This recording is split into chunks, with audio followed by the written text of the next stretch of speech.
Das ist hier.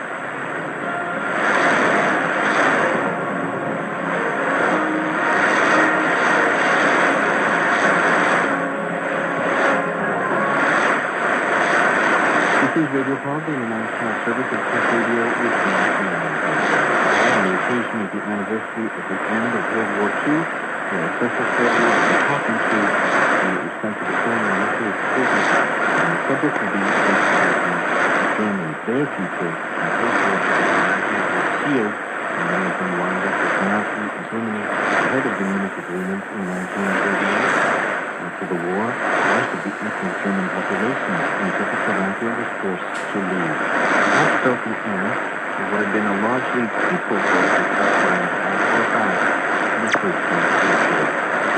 Before I fully explain the factors which prompted Praha II, the Dutch were going to west of Czechia, to invite them to become migrants from China more than 700 years. Look, I think that it was not anymore early Middle Ages when probably it was good for a king or for a country to have just forest on the border because of defending foreign invasion. But in the high Middle Ages, in the 13th century, they needed more people, and especially more townspeople, craftsmen, people who would take taxes on their people living there in time.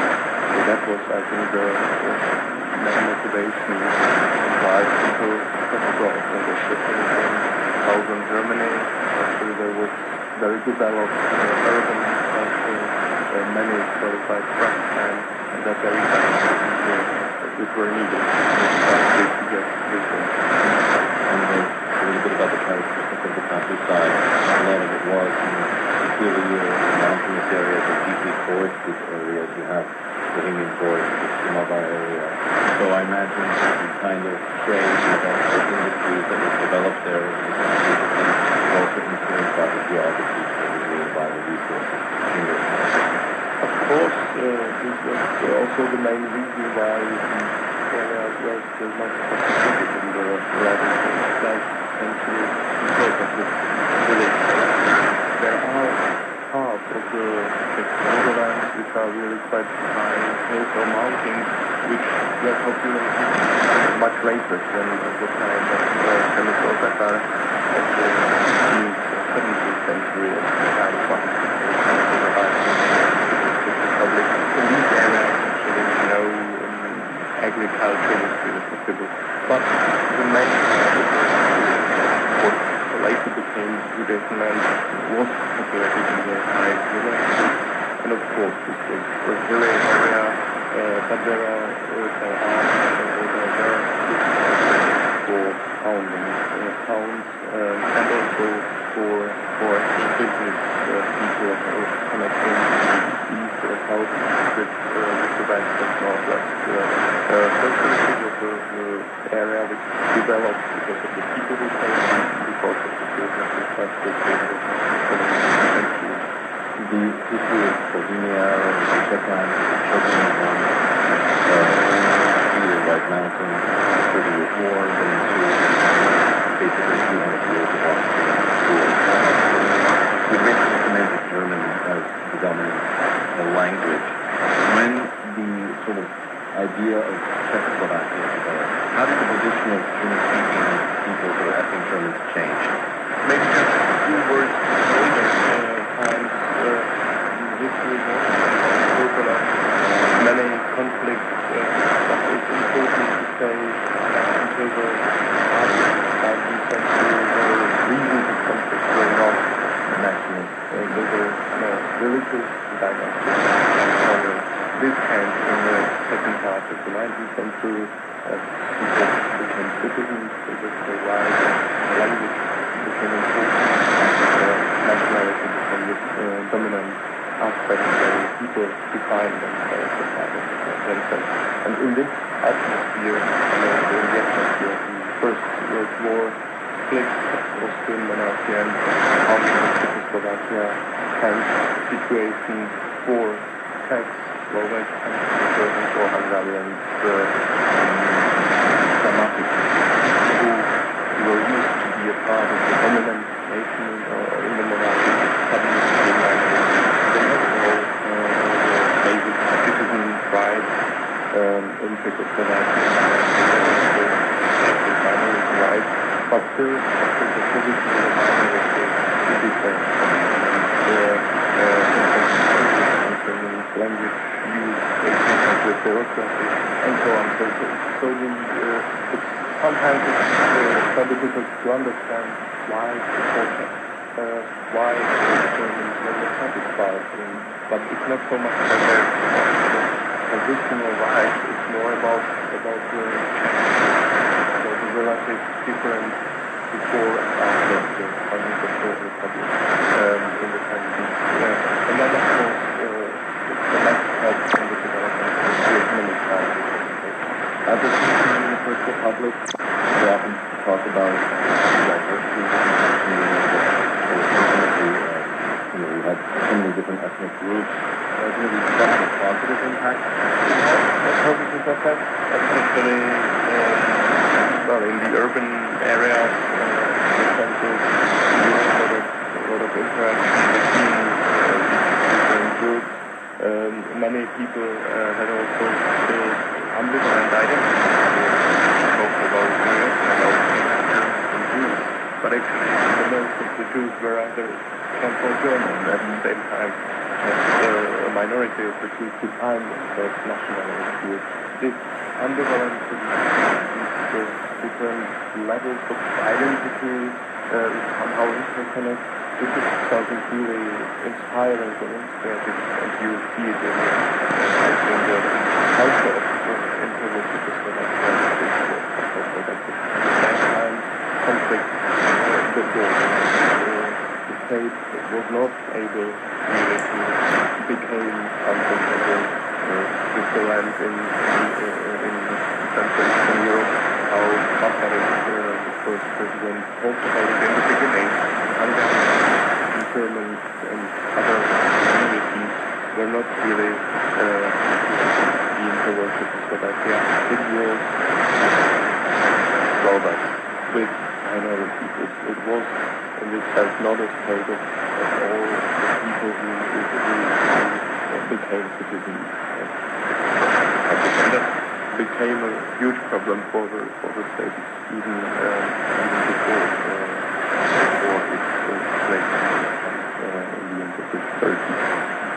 At which point did the term Sudetenland actually come into wider use? Because I read that it wasn't all that for the border land, but then there was political motivations and vigorous rise, sentiment grew in favor of the Nazi program. The term existed also before. In the 19th century, it was used by geographs or geographs, very often in expert circles, let's say. But you're right that politically it started to be used as late as Hitler was not the first one who used the term. Already before First World War, also immediately after First World War in 1918 in Britain, when Germans tried to get certain regions, one of those regions was called Sudetenland. So you see that the term was somehow used, and it was a political term, how to call these regions. In the Czech they always protected land. So also this conference of the French code of course is a very different concept. And Hitler understood played with the terms that not only Hitler but also the German Obviously, socially, we know that support was, I think, extraordinarily high among and this, of course, was all part of the tragedy that was to come with the division of the and paving the way for the occupation. How would you describe that support? I mean, it was masterfully exploited, or how was it that it was so high? Important to say that working Germans never voted for Hitler. Sudetenland Germans voted for the Heinlein Party, which became pro in the course of the war. We cannot define it by this let's say, this technique. In the mid-30s, this party was over 60%, 65 Germans in the last parliament, 35 voted for the Heinlein party. Then we have the local elections in 1938, where nearly 90% of Sudetenland Germans voted for the Heinlein party. But at that time, in most of the smaller places, there were no other parties anymore in Sudetenland. In local terms, we cannot speak about real democracy anymore, 1938 in Sudetenland, because of this politics of the party towards the other German party. So it's not so easy to say how many people actually wanted Heinlein people actually wanted Hitler to come. It will never end then, probably say. But why this has been one political reasons, and this is also a very particular reasons which were in the 30s, in the economic crisis which hit Sudetenland and the borderlands harder than the rest of the country because of the structure of industry. It was especially light industry dependent on export, which was really very hard by unemployment for people. So people somehow, even though in the capacity of the state to organize life in a good way, even those Germans, a lot of them, didn't have this activity anymore in the 30s, and in the second half of the 30s, the economic situation and life was getting better for the most of the Germans in Germany itself. Unemployment disappeared actually, and people, ordinary people, were looking to Germany with hope, and that, I think, was decisive for the youth of the Heinlein party, somehow coming together with the rest of the German nation at that time. Does that make the kind of statement that the Sudeten Germans, that they were a fifth column, does that question that argument? This fifth column, this is always very difficult because it's a sort of journalist term, or at the same time politics, not really a historical one. Somehow it's true because Hitler used the Sudeten Germans, and they actually political representation of the majority of the voters somehow with their decision supported Hitler's plans. So in this sense, yes, we can use the metaphor, but at the same time there were hundreds of thousands of German Germans who didn't want this, and who even didn't want this under the pressure of the economic crisis, of unemployment, and of the very aggressive politics of the Sudeten German party. There were hundreds of thousands German-speaking voters who voted in a different way, and there were of course also hundreds of thousands children and other non-voters. So we can somehow, it's important to see the people under the surface of political labels. The expulsion of the ethnic Germans, the idea that war before the initial war was supported by Benesch. The one killer was that obviously the country would be restored to its former borders, and the second was that it would be rid of its ethnic Germans. How certain was Benesch that this was the right sort of step to take, or the right solution to take? Because obviously there were many things that were very badly handled. This was done wrong, there were massacres which followed the wild years which I'd like to ask about. Benesch was thinking strategically. He was a bit someone, he wasn't a very empathic person, to say it carefully. This vision of reconstruction of Czechoslovakia, this main idea in the second exile in London, and some actually starting in 1941 we saw the displacement of the vast majority of the population as the only possibility somehow for Czechoslovakia, the only possibility was somehow reality after what happened in during the war. The plans were not that far in the beginning, but the Nazi brutality during the war, especially after the assassination of Heydrich in 1942, changed the atmosphere. And I think from that point, management and many other politicians actually didn't think about Germans as about individual people, but Germans and Nazis somehow came together, connected, and this Beneš also really said in the immediate post-war time in one of his speeches that Germans stopped to be human in the course of this war. And this is something I think important to say or to remember and why actually these politicians with didn't somehow think as much about what actually happens and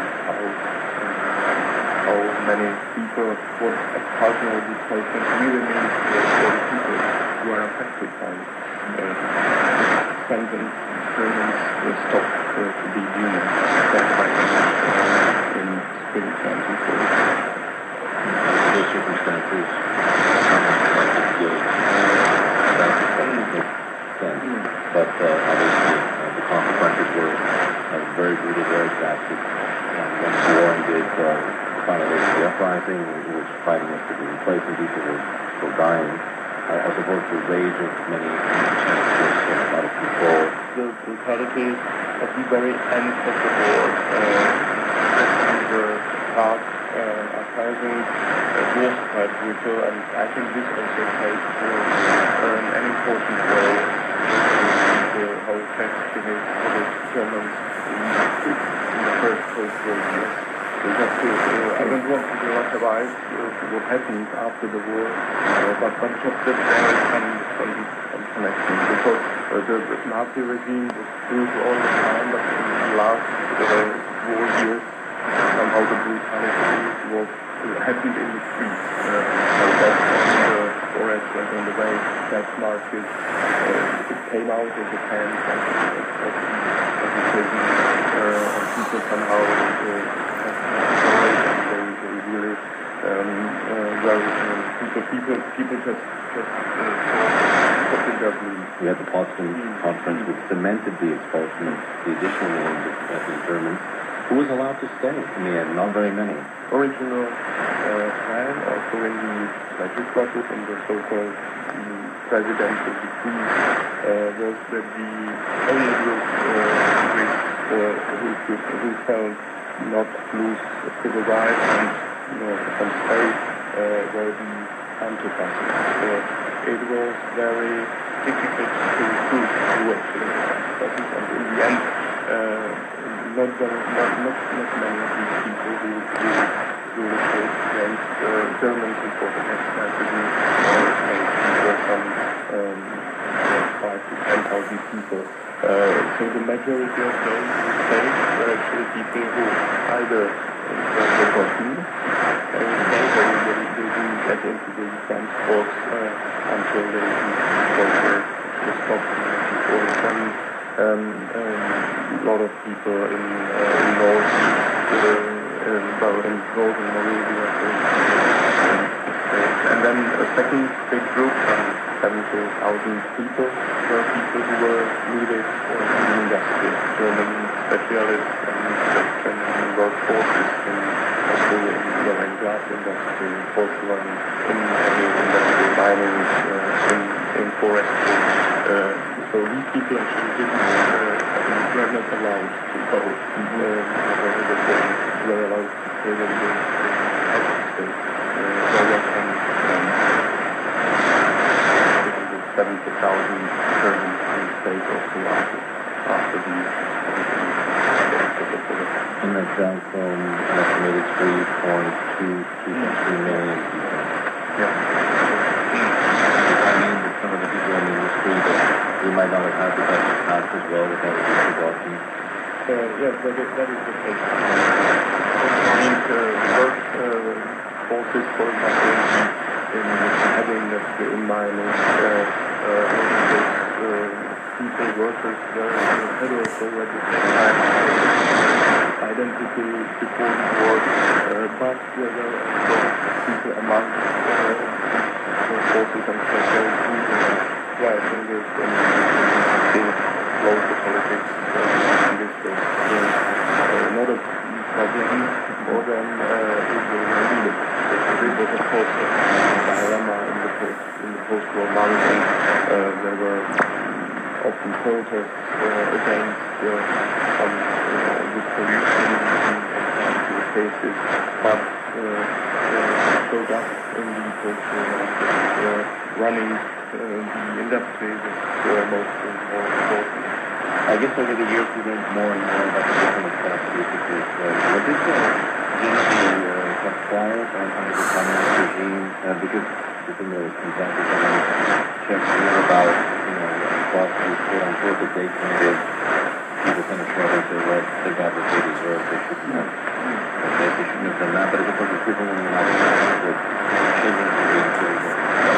How did the perception of those events change over time? I mean, I guess the milestone would be after the Palestinianism, when these issues became redressed and get German ties.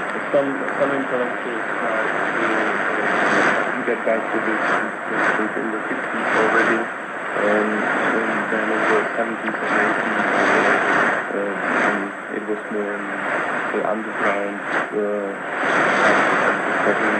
and exile discussion among Czech intellectuals, but the broader society didn't know about what really happened after the war, and didn't have the chance to read about it. This split among who knew and who were critical among the dissidents, among the administration and the broader society. This is something important to understand if we want to understand the post-1989 situation and the very turbulent discussion about the collective guilt, about presidential duties, about society didn't understand questions in the beginning of the 90s and was very afraid of realizing the overall reconstruction of this changed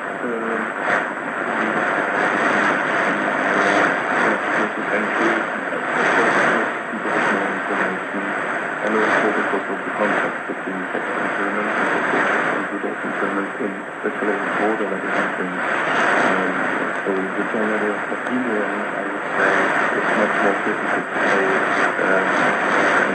and view about doing the last 25 countries and media. So there's more understanding that while Germany could retain focus against war, so most of the atrocities that are told up by the House can also be unleashed. It doesn't make the cost of some of the sides, the Czech rather the cost of the sides, even though the degree was probably inevitable.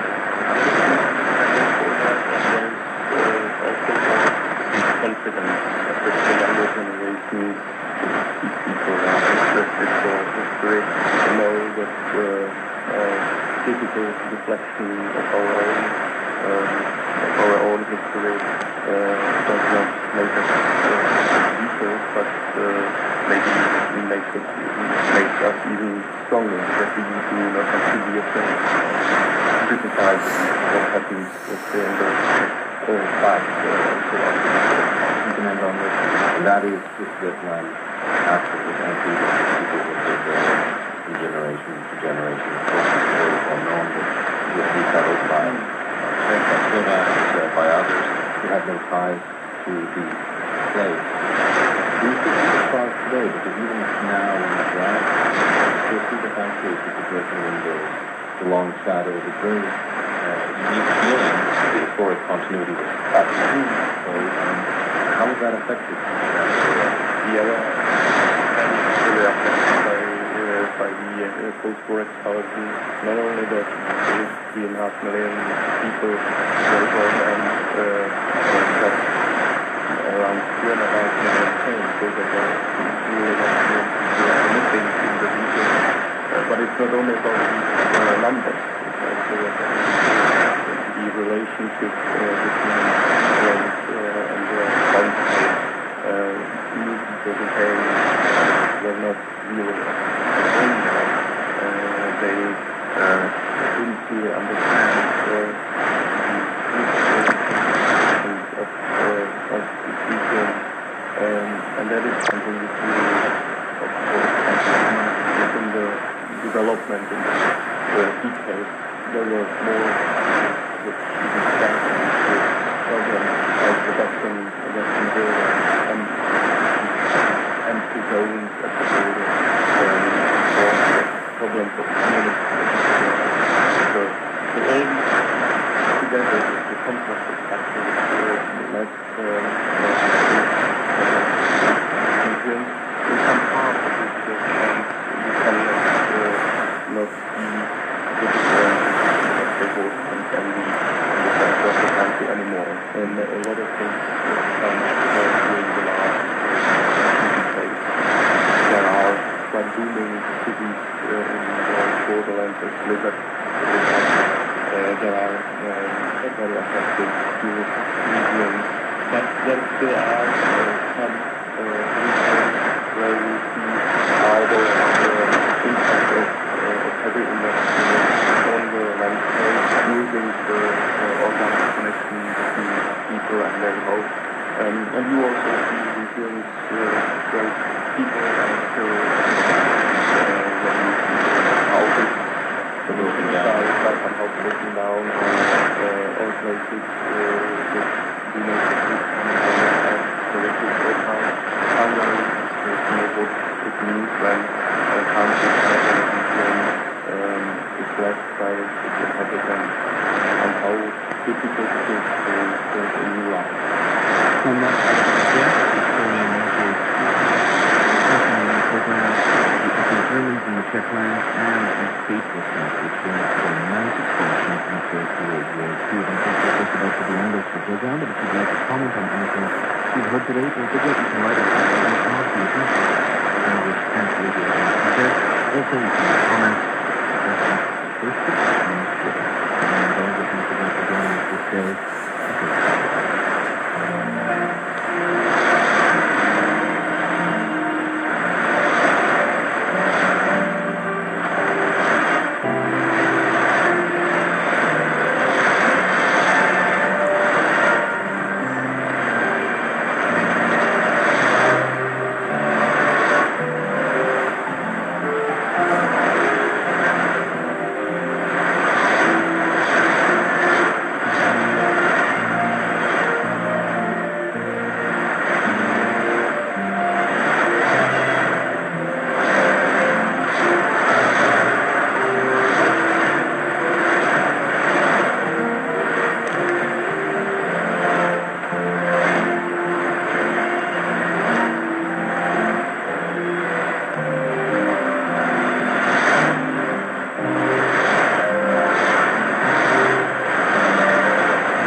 contact as soon as you come. Listen, I'll talk to you.